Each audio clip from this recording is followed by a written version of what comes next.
Hello all. On behalf of Electric Fetus, welcome.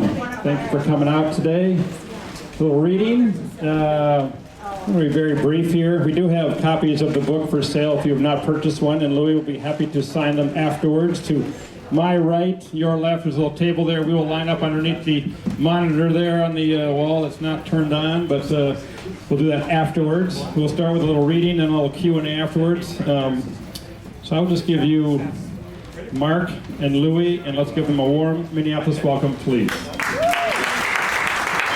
All right, this time, let's hear it for the Electric Fetus. How cool is the Electric Fetus, huh? I'm born and raised here, but if I didn't live here, I'd move here just for Electric Fetus. So thank you for putting this on for us and agreeing to do this right away. To world premiere this book. This is the first one, so I wouldn't have it any other way. I want to thank the CBS Minnesota News yesterday. If you're over there, Mike, thank you for a wonderful piece yesterday. It was wonderful. Thanks to John Bream. I don't know if he's here. And thank you, everybody, for coming out. I'll make this short, but it's been a long road coming here. And I'm very delighted and honored to introduce this fella. Robert Allen Zimmerman was born May 24th, 1941 in St. Mary's Hospital in Duluth. 46 weeks and 5 days later, Louis Edward Kemp was born at the very same hospital. On that same day, April 16th, 1942, another fellow from St. Paul was born named Lawrence Paul Keegan. We called him Larry. These three boys would venture out to Herzl Camp. How many are familiar with Herzl Camp? All right, we have some people who were from there and went there. These three boys would meet there in the summer of 1953, which is 66 years ago this summer. They became lifelong friends. They were never apart. They stayed in touch, and they were blood brothers. So, stories are in the book. A lot of stories, Rolling Thunder, and all these trials, tribulations they did and went through the years together. And this guy never says a word till now, and now he writes this wonderful book. It's excellent. There's a lot of stuff about the times Louie spent at the U of M campus, and the fraternity he joined, but I won't give away any spoilers. I'll just get right to it. It's a wonderful read, and you will enjoy it. So without further ado, I'd like to introduce to you author Louie Kemp.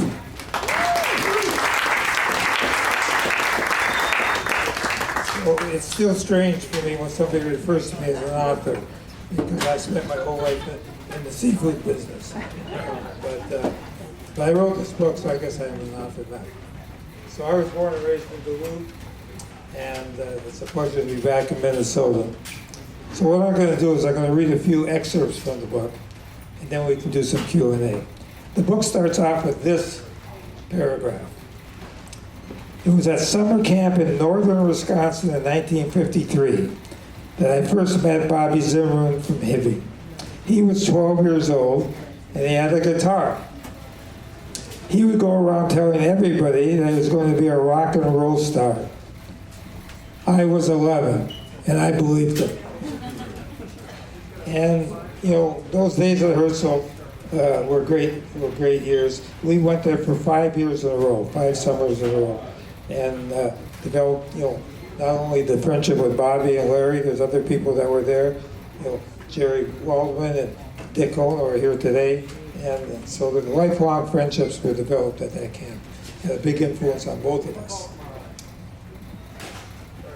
The last year we were there was 1957. I'm going to read an excerpt from the chapter about that year. Another performance I remember fondly took place on a warm afternoon a few summers later in 1957. This was the traditional day when the campers took on the roles of the counselors. The idea was to teach us responsibility, leadership, and cooperation, all qualities that my two friends and I generally lacked. Bobby took the place of Shlomo, the music director. Though he'd often beaten the poor old piano to death with impromptu performances inside the activities room, Bobby had never played his guitar on top of the building. Now, 7 years before Fiddler on the Roof would open on Broadway, he proceeded to do just that. All day long, silhouetted against the sun, Bobby played every rock and roll and blues song anybody had ever heard of, and lots that we hadn't. Larry and I kept him supplied with water and requests, as all day long kids would stop by to listen in the courtyard below. Seeing Bobby on the roof, in full performance mode, like a maestro at Carnegie Hall, convinced me that nothing could, would, or should ever stop him. He was our fiddler on the roof, and this would become the indelible image of the last days of our childhood. Bobby didn't look anything like the vapidly handsome blonde pop stars of the day. He looked like a skinny little Jewish kid who would never be anybody's bet to conquer the world. But that's exactly what he did. Yeah, I mean, in those days, who could ever imagine? And the truth is, even though Bobby kept telling me and other kids he was going to be a rock and roll star, he far surpassed that, obviously, way beyond his expectations. That's one of the few things that he can put on his resume. He's got every award you can imagine, including the Nobel Prize in Literature.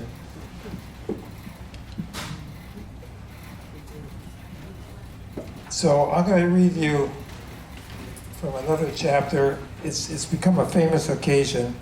It was the night that Bobby and I went to see Buddy Holly play at the Duluth Armory in 1959, 3 days before he died. Yeah, amazing.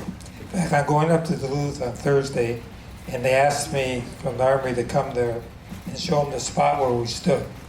They want to mark that for, so everybody will know. And I have a very clear memory of where it was. The most important show to Bobby that year, though, was not one of his own performance. It was a show he seemed to know he would never get to see again. The date was January 31st, 1959. It was a Saturday night, and with the wind chill, the temperatures in Duluth was minus 44 degrees.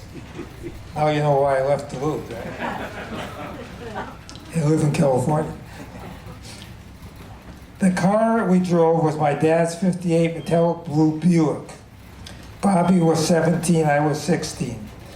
And we were on our way to see what would be one of Buddy Holly's last concerts. He was 22. It was just 3 days before he, Richie Valens, and the Big Bopper would perish in a plane crash while taking off in an Iowa blizzard. Another great, Waylon Jennings, would have been on the list had he had not given up his seat to the Big Bopper. Waylon was, totally unknown, and he was a backup in Buddy's band that night.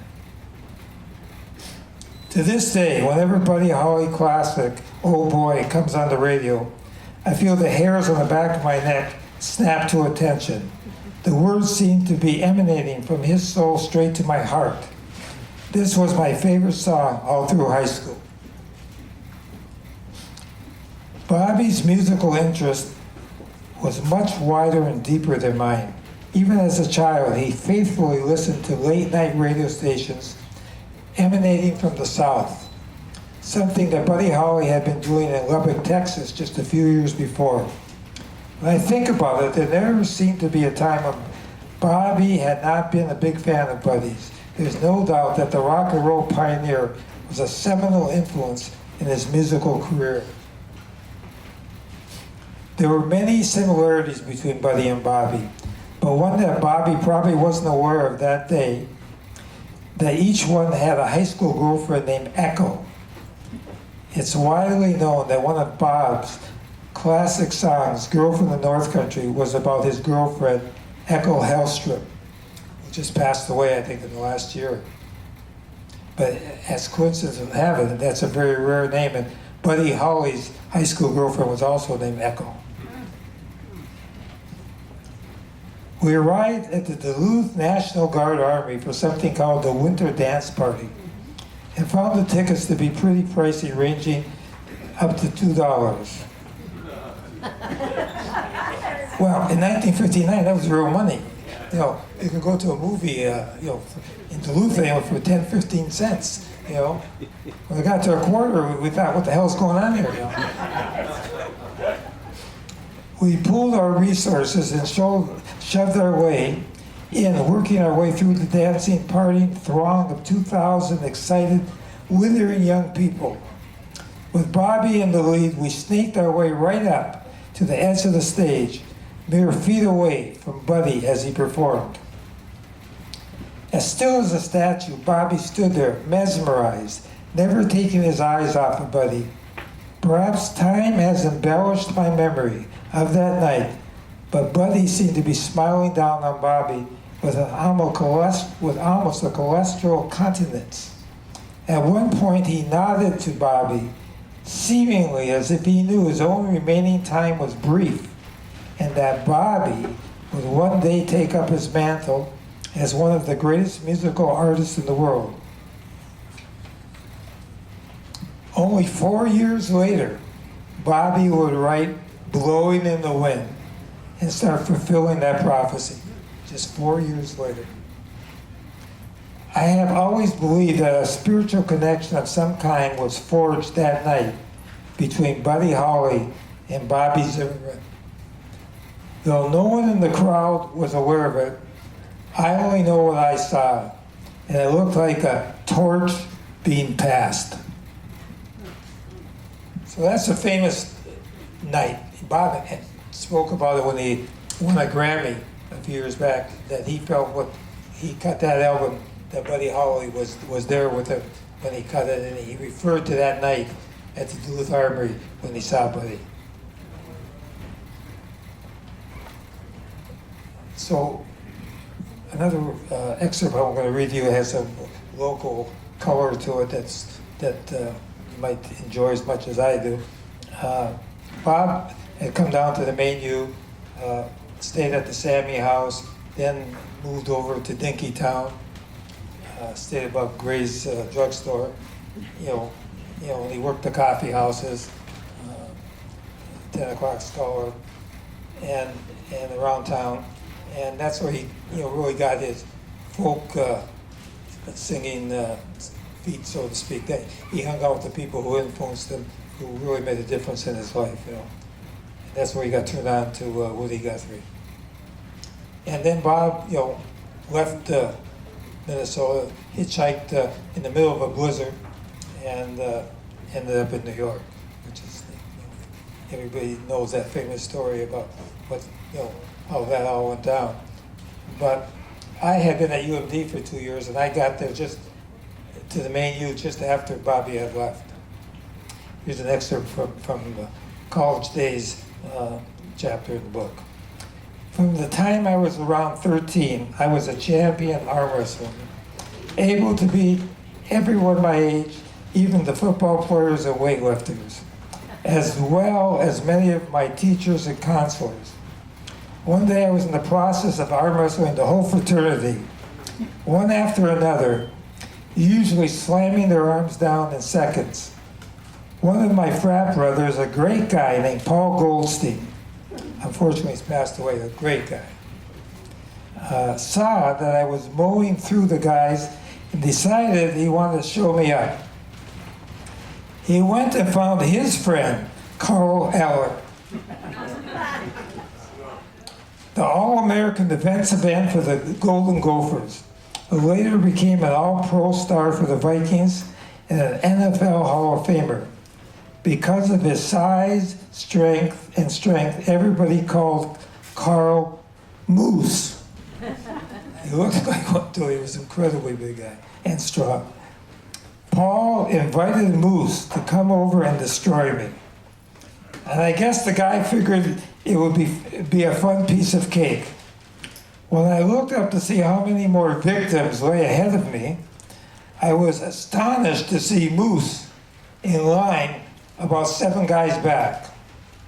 He had his arms crossed over his chest and stared grimly in my direction, which made me break out in a big smile. Let's see how good you are now, big shot, cackled Paul. Moose waited his turn. When he got to the front of the line and sat down across from me, I had to admit he was pretty intimidating. His hand looked more like a club. And when he locked it with mine, my elbow dangled 6 inches off the table. I had never seen an arm as big as his. Gamely, I called for someone to bring over some phone books, and I put them under my elbow to get some leverage and footing. Then we got to it, each of us trying hard to conquer the other. My frat brothers were all screaming and yelling, some for me and some chanting, moose, moose, moose. Bets were thrown, and anyone betting on me got big odds. It was brother against brother, just like the Civil War times. And the profanities were flying. Our arms wavered back and forth, a couple of inches each way, as the veins on our necks popped and our faces turned beet red. We huffed and puffed, groaned and moaned, and after about 5 minutes, which is a long time in arm wrestling, it seemed obvious that neither one of us was going to fold. We mutually decided to call it a draw, to the amazement of the crowd. That's one of my greatest accomplishments in my life so far. Is arm wrestling Colorado to a draw, let me tell you. The Fish Company, Bob Dylan stuff, this is a big one.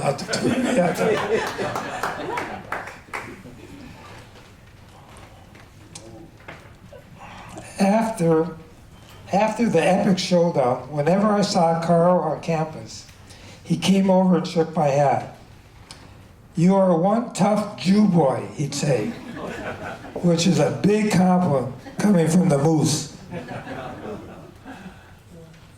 So there's a lot of adventures in this book. You know, some are mine, most of them are Bob and I together, but it's just fun times that has started, I heard so about going through for 50 years. And it, you know, when I wrote this book and I searched the vacuums of my memory, it was, I'll tell you, it was a real pleasure. And the good fortune I could remember all this stuff, you know. I didn't have any notes or anything. So it just came pouring out. So this next excerpt happened in St. Paul, actually. Well, it started off in Minneapolis and happened in St. Paul. Coming off Tour 74, Bobby's creative juices were flowing big time.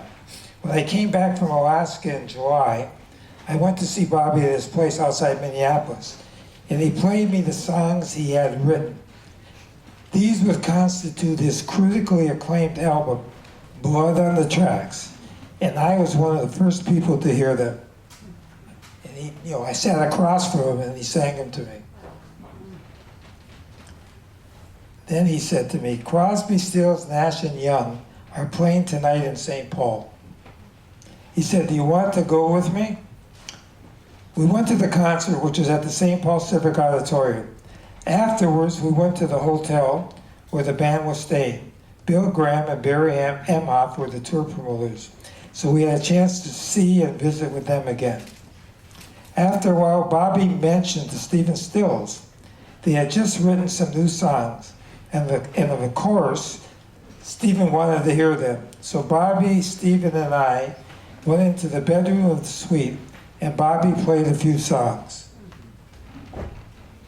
Stephen was obviously loaded, and when Bobby sang "Idiot Win," he became paranoid and very agitated. "You wrote that song about me," he shouted. "Why did you write that song about me?" He jumped up and got right in Bobby's face. As Bobby's friend and self-appointed protector, I jumped in between them so Stephen couldn't get any closer. Carefully, I eased Stephen back. Bobby just laughed and said, "Relax, man. The song's not about you," as he continued to sing and strum without missing a beat. That was an interesting night, let me tell you. Millions of people around the world identify personally with Bobby's songs and feel as if he is speaking directly to them. But few of them are loaded enough to think the songs were actually written about them. So that was months before he released Blood on the Tracks.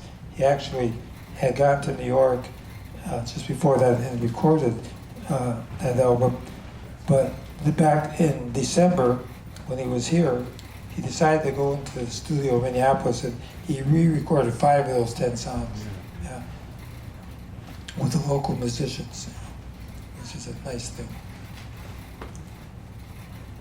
So, I'm sure most of you are familiar with, it's now a movie that's made it famous, called The Last Waltz. Right. And With the band. yeah, with the band. That was the band's last performance, and they made it into an extravaganza concert that Bill Graham promoted, and Marc Scorsese, filmed it. This is the chapter in the book called The Last Waltz. Bill Graham was a big fan of the smoked Lake Superior trout I had introduced him to while we were on Tour 74. From time to time, he would ask me if he could buy some from me. But of course, I said there was no way I'd sell it to him. He didn't feel right about taking it for free, so he said, let's make a deal. How about you send me the smoked trout, and I give you concert tickets whenever you want. Deal. When the Rolling Stones played Minneapolis, he gave me the best seats in the house. And when he was planning the band's final concert to be called Last Waltz, he contacted me. It went without saying that I'd be at the show, but that wasn't what the call was about.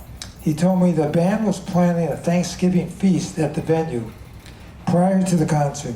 Would I provide some salmon for it? Sure, I said. Consider it a gift for me and Bobby.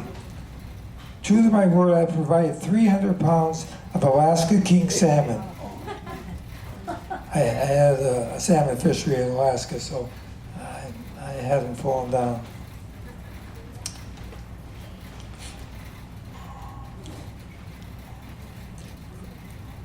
Compliments of the boys from the North Country. The day before the concert, Bobby and I flew up to San Francisco. We had booked rooms at the Mikado Hotel, where a lot of the concert people were staying. We agreed to meet up in the lobby and go over to Winterland together for the show. At the point of time, I went down to meet Bobby, but he wasn't there yet. So I looked around for a place to wait. I spotted an empty chair next to a distinguished-looking black man. We greeted each other, and after a while, Bobby came down. He saw me and started in my direction. When he was about 10 feet away, he started laughing. I went over to him, and as we walked towards the door, Bobby was still chuckling. That, he said, is one of the funniest sights I've ever seen. What? I asked innocently. Muddy Waters and Louie Kemp sitting together. I didn't know it was Muddy Waters. That was Muddy Waters? Who knew? Winterland was quite a scene. Bill had decorated the hall spectacularly. Barber sets from La Travelada. There were tables with mountains of delicious-looking food, including the salmon we'd provided. The show had sold out in one day, and the place was brimming with 5,400 fans. And you can see the movie. It's an incredible movie. Today, thanks in no small part to Martin Scorsese's epic film, The Event Everybody Knows Who Played at the concert. Among others, and aside from the band, there were Neil Young, Neil Diamond, Joni Mitchell, Van Morrison, Muddy Waters, Paul Butterfield, Eric Clapton, Ringo Starr, Bobby Charles, Ronnie Hawkins, Dr. John, Stephen Stills, my old friend, Ron Wood, last but not least, Bobby, the musician's musician. It seemed that all the artists wanted to talk to Bobby, and he was friendly and gracious to everyone.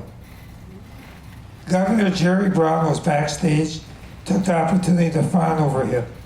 Bobby just remained Bobby, laid back and taking it all in. In order to get his film bankroll, Scorsese had to promise a headliner. When he dropped Bob's name, Warner Brothers had quickly forked over the cash, understanding that Bobby would be a highlight of the film. At the time, Bobby was editing the movie we'd shot to in Rolling Thunder, Renato and Clara. Bobby's appearance in the Scorsese film concerned Howard Hawks, who was working with Bobby on the editing and development of the project. Would Bobby's appearance in The Last Waltz detract from the impact of their own movie?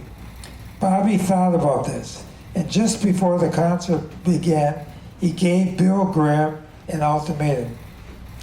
"I don't want all of my songs to be filmed," he said. "Just 2 of them. I'm going to put Louie on the stage next to you and Marty. He will tell you when you can film me." Bill freaked out. "Our financing depends on your appearance in this film," he insisted, but Bobby would not relent. He was planning to perform 4 songs, and they could film only the last 2. There I stood, the enforcer, next to Marty, Bill, and Jonathan Taplin, the producer. The cameramen took their places. They took their marching orders from Scorsese, of course.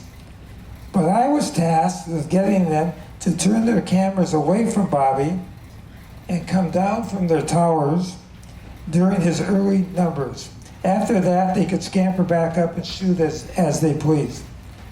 What could possibly go wrong? The lights went down and Bobby came out to a thundering ovation.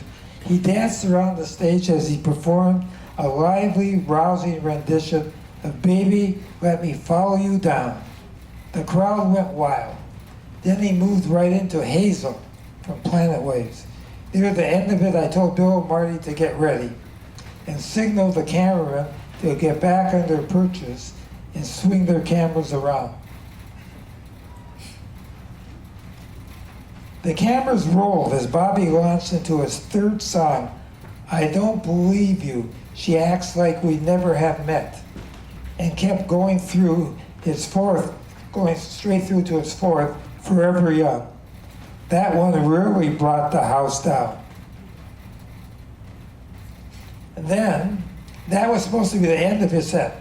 But Bobby calls his own shots, and he decided to swing back into "Baby, Let Me Follow You Down," much to the surprise of everyone, including the band.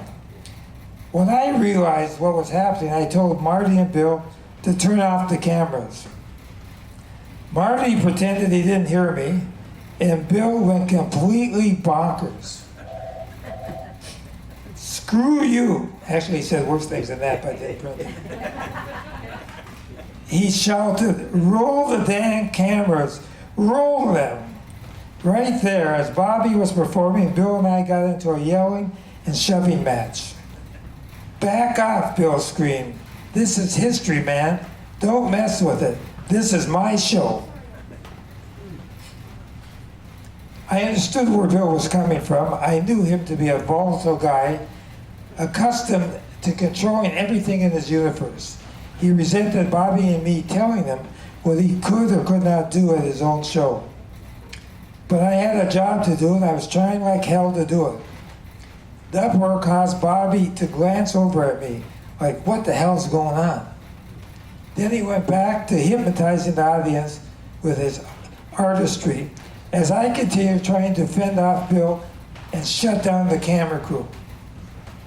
By the time Bobby gave the crowd yet another gift by performing "I Shall Be Released" along with the band and a bunch of other artists, I'd given up trying to stop the inevitable.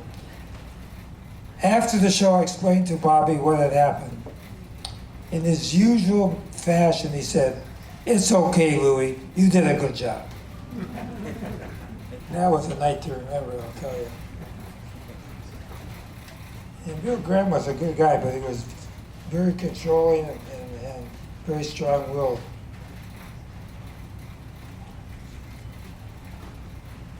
There's a couple quotes from Bobby that I included in the book. Over the years, the lessons Bobby learned in his spiritual quest yielded some profound statements that have stuck with me to this day. Quote, "We are all spirits dressed up in a suit of skin," he once said, "and we are going to leave all that behind. We have to work out who we are down here and where we fit in." That's pretty profound. But we used to have long discussions, and and some of them, had very deep meanings too.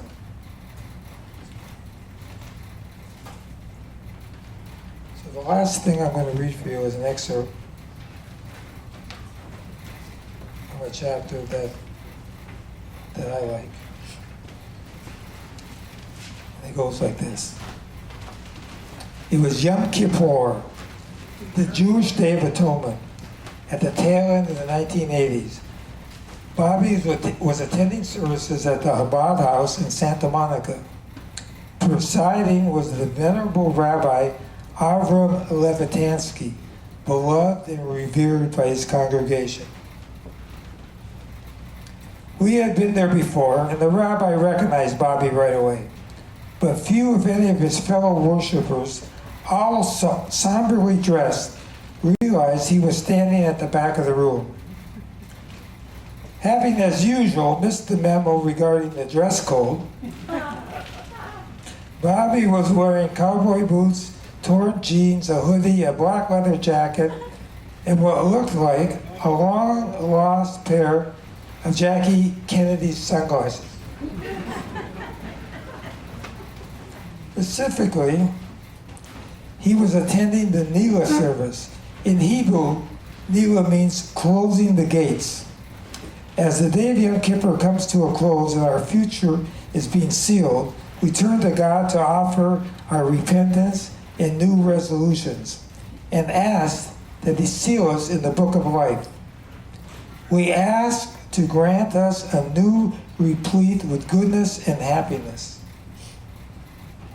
The Nila ends with the blowing of the shofar and the prayer that includes, "Next year, may we be in Jerusalem."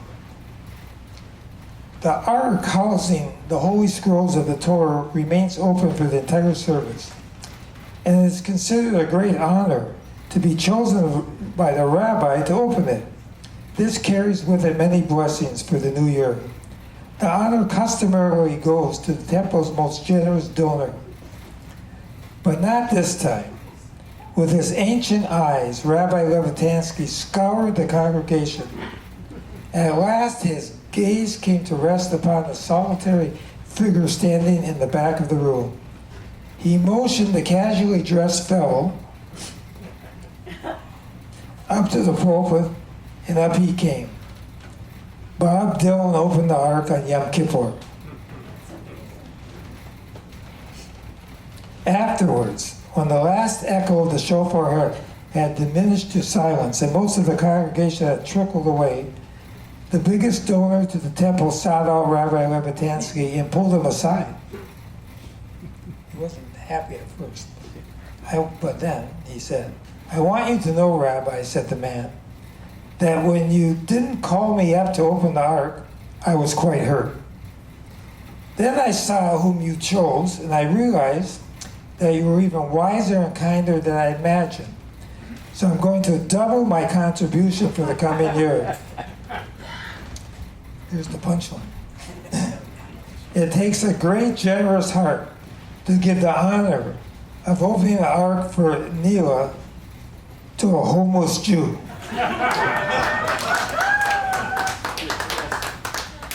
The rabbi has long since passed away, taking his spiritual secrets with him. As for the donor, unless he reads it here, He still does not know that the homeless Jew was Bob Dylan. That's a great story.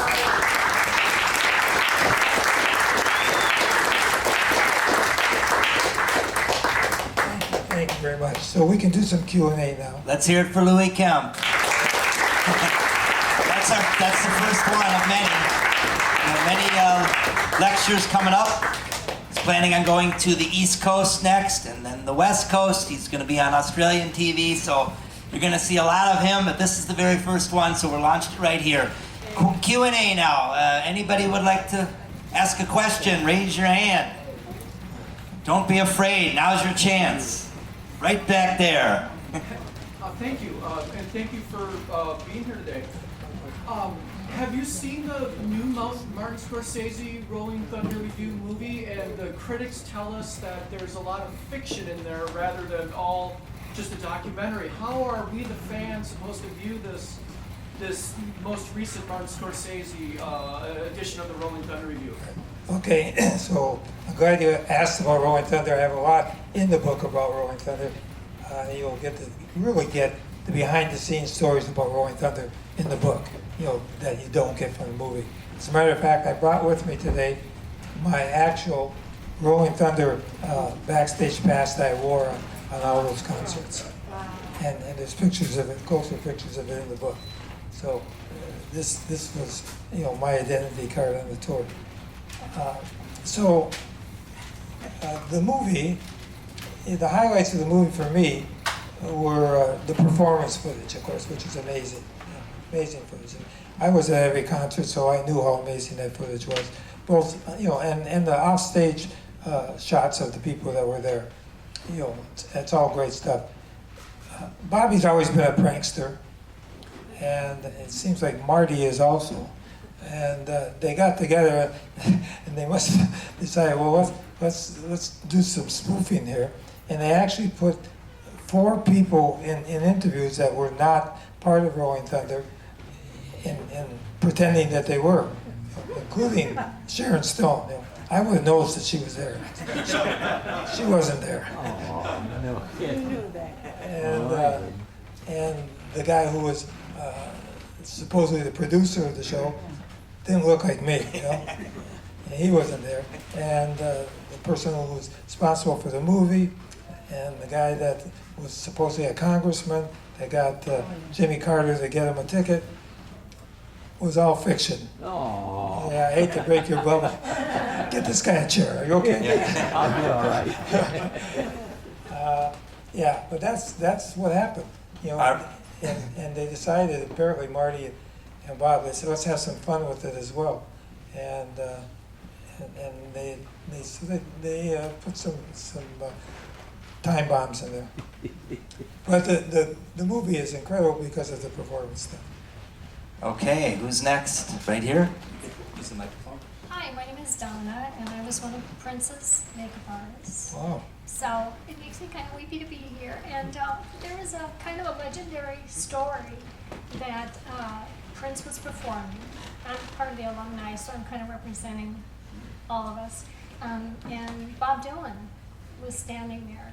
And Prince came out, froze, looked at Bob Dylan, and turned around and walked away. Did you ever hear that story? I love the story, but I wasn't there. And I don't recall Bob ever telling me that. Minneapolis, but I will tell you that he was a super big fan. And I know that for sure. And it was mutual. It was mutual. Yeah. For sure. I'd like to talk to you more about that afterwards. Sure. You got it. Thank you. Anybody else? Back there. You want to come up here and you can use the mic? Sure. So everybody can hear you? We're in no rush, right? Everybody take our time. Here you go. Hey there. I'm from Oklahoma, so I'm from Woody Guthrie country. Oh, yeah. So big. I don't like Woody Guthrie. Yeah. So I was just curious what your favorite Bobby record is and what your favorite Bobby song is. Okay, so I'm a big fan of a lot of them, but Blood on the Tracks, which I got one of the first personal previews of when he sang it to me, is one of my favorites. Forever Young is one of my favorite songs. But there's so many, it's hard to pick one or even 10, I like Idiot One. Yeah. All his songs have such a profound effect. With God on our side, I mean, each one hits a different chord. Of course, Girl from the North Country hits, our North Country chord, But yeah, there's so many. It's like having hundreds of children and trying to say which is your favorite. Alrighty, who's next? Questions? Otherwise, we'll head to the Wait, side. wait. Oh, right here? Yep, right here. I'm Jeff. So since you were there in the beginning, you read a lot of stories about Dylan going to New York and people not being really impressed initially, but then his performances and everything just seemed to progress just like almost overnight. I mean, what's your opinion on that? Well, when he first went to New York, he was singing other people's songs. He was covering songs mostly. And once he started to write his own songs is when he came into his own, so to speak. And once he wrote Blowing in the Wind, that was it, baby. The whole world was beating the path to his door. And then he just started spitting those songs out one after another. It was amazing, And that's when people took him very seriously. In the beginning, when he was covering other people's songs, he was like a lot of the people in the village who were trying to get a voice. But once he started writing, it was game over. It came quickly. Yeah, it came so quickly, and boom, to the one after another. Okay, anybody else? Questions? Right here. Right here. Right here. Come on up. So I'm originally from northern Minnesota, which is just 5 miles away from Hibbing. And I was too young to go to this, and I don't know, I've always heard this story that he did a concert at Hibbing High School. And I was curious if you were there, and I always heard the story that a lot of people walked out of the concert. And so, any perspective? Well, I wasn't there. He used to come down to Duluth mostly and stay at my house. I didn't go up to Hibbing very often. But he did do a concert. He did perform at Hibbing High School, I know that. And back in those days, he was, singing other people's rock and roll songs and blues songs. We got kicked out of many open houses back in the day because we would be invited to open houses. That was in the 50s. That was a common thing. We were too young to go to bars, so one of the kids would say, "Come to my house." And the parents would like that because the Jewish parents wanted to know who their kids were hanging out with, and rather have them at home rather than out in the street where they didn't know where they are. So they encouraged them, to come to the house, and we'd have these open houses. And inevitably there was a piano there, and Bobby would gravitate to that, and he'd start singing rock and roll. These are pianos I'm used to hearing opera and show tunes, and Chris would go through Chuck Berry and Little Richard, and after a while he'd start pounding on the piano and screaming Jerry Lee Lewis. Then we'd get kicked out. Yeah. We got kicked out of every place. Okay, this lady back here. Step up here. Hi, my name is Leslie. I'm wondering what the process working with Kiki Friedman was like, the writing process. Talk about another character. Well, basically, I wrote the book because it's my story, of course. And then after I wrote it, I sent it to Kiki to help me do some editing. And he provided editing for about 5 chapters, and he wrote the foreword. And it's always fun to, to talk with or hang out with the Kingster. He adds a lot of color to everything. There's a documentary that I watched called How Many Roads? And I was wondering about the validity of that since you brought up the hijinks that you talked about. So I don't know that documentary. What's in it? It's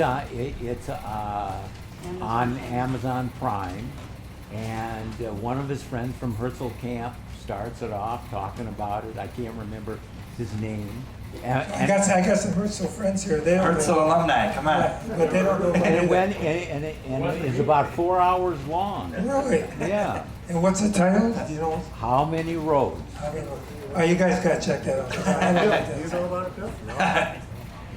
All right, guys, we gotta wrap it up. We'll check it out. That's- Some ladies want Thanks to get for some serving out. signatures. Let's take one more right here. Yeah. Yep. I was wondering, Bob Dylan obviously reinvented himself a lot He still is. and still is. Could you maybe comment on his thought process, if you know, about reinventing himself creatively, but also how he might look at it from a music business career standpoint as well, if at all? Yeah.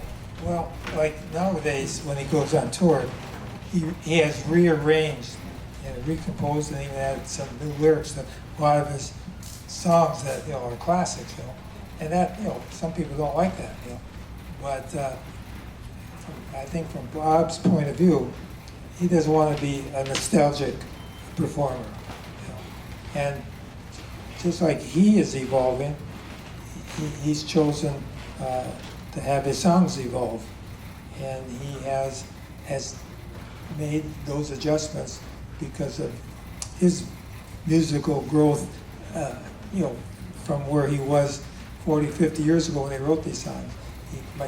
He has a different sound for him, and that's who he is. All through his career, he's evolved, and he's taken everybody for the ride with him. And some people screaming and yelling, and that's who Bob is. All righty, there you go. So thank you, Louie Kemp. We're going to sign some books now. I just want to say, Louie, be happy to personalize it any way you like. We're in no rush, but the line will be over there to purchase the books. Don will help you. And we have some more little tour we're on. If you want to find out about that, just ask. Louie's going to Duluth on Thursday. And check with me if you would like to know more. And thank you all for coming, and thank you, Electric Fetus. All right?